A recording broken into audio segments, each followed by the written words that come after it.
January 6th committee continues its investigation. Republican Congressman Adam Kinzinger told Face the Nation Sunday he expects to look into the events that led to it.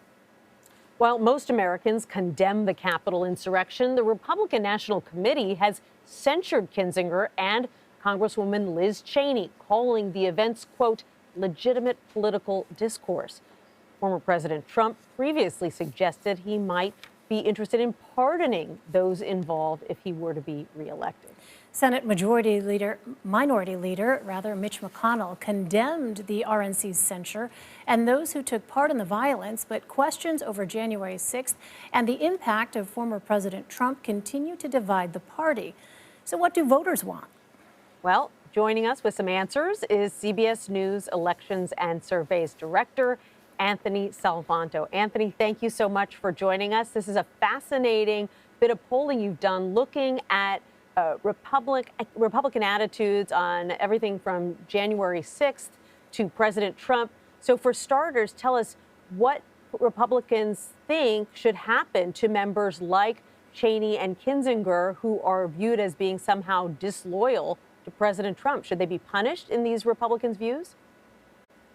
Hey, Nancy. Hey, Elaine. It is great to talk to you. The answer to that is not directly, but a little bit indirectly. And here's what I mean. When you look at Republicans' rank and file, you say, well, what should happen to those folks who are seen as disloyal? And you get almost half. You get 48% who say nothing. Do we accept those views within the party? But there's almost as many at 42% who say, well, they should be primaried, right? Which means the party ought to back somebody else in primaries against them. Some of these things are what we're going to see play out all through this spring and this summer. There's 10% who say, yeah, okay, look for ways to punish them right now. But here's the kicker, Nancy, and that is if you actually then go look at the Republicans who say they always vote in primaries, you see a difference. And that is, and I'll bring up this slide here, you see that they are more likely to think that those disloyal Republicans ought to get primary opponents. So they're the group of Republicans most stridently into this idea of challenging them. And they're the ones who are maybe going to set the agenda in these primaries, Nancy.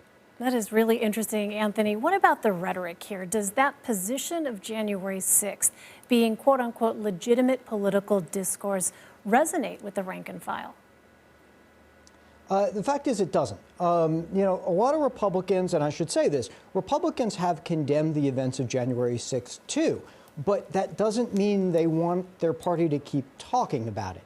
So let me show you what I mean. Regarding January 6th, there's this 44%, 4 in 10, who say the party shouldn't take a position either way.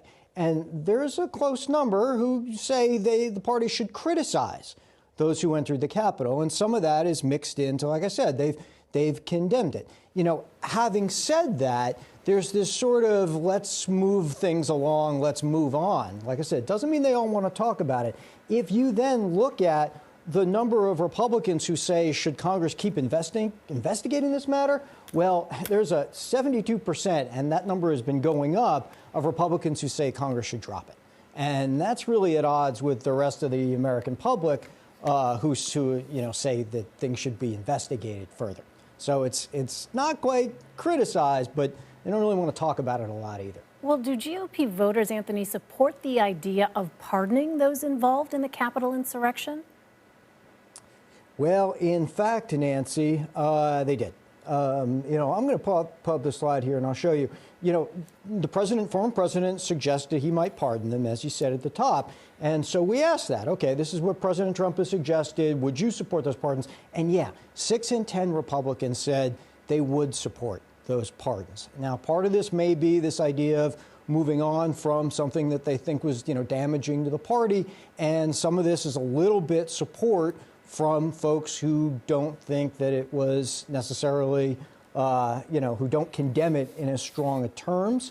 And we've also seen that there's a lot of Republican ideas there about what happened. Some think it was a false flag operation. Some folks think it wasn't Republicans or Trump supporters in there. So that's all baked into this as well. But here again, if I come back to the primaries for a second, when you look at the folks who vote in Republican primaries, they say, all the time, right? They're even more likely to support those pardons than Republicans overall. So here again, we're back to this narrative of we get into primary season, it's those folks, those more ideological, more strident Trump supporters even, who are saying, you know, pardon them.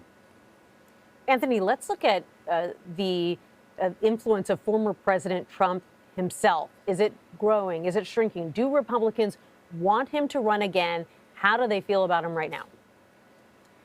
Okay, let's bring that up. Do they want to run again? The answer is yes. 7 in 10 Republicans say they want him to run again. Now, that's different from the rest of the American public, where that's at 35%. Obviously, there's a lot of Democrats baked into that. But here's the thing, and we're going to talk about this, Nancy, throughout the primaries.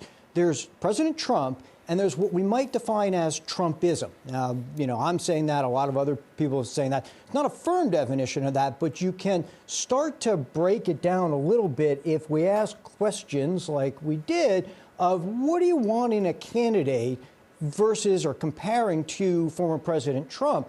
And you see a lot of Republicans who want somebody who would follow his policies and proposals, his views on vaccines.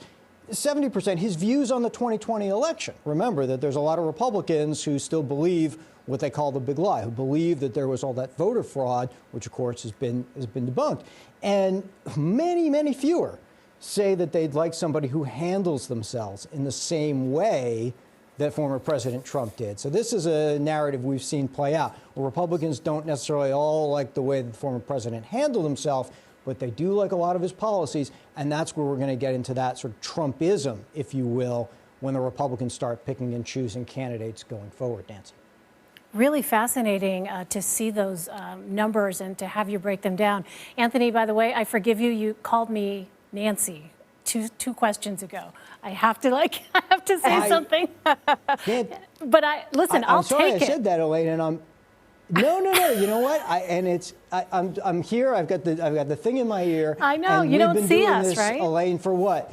It's like 5 years or something. Exactly. But I don't have the We're monitor voice twins. back. I get so it, Anthony.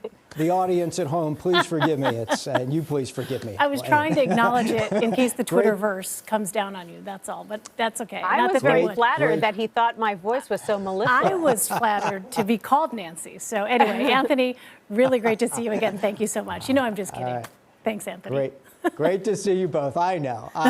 It's all good. Take care.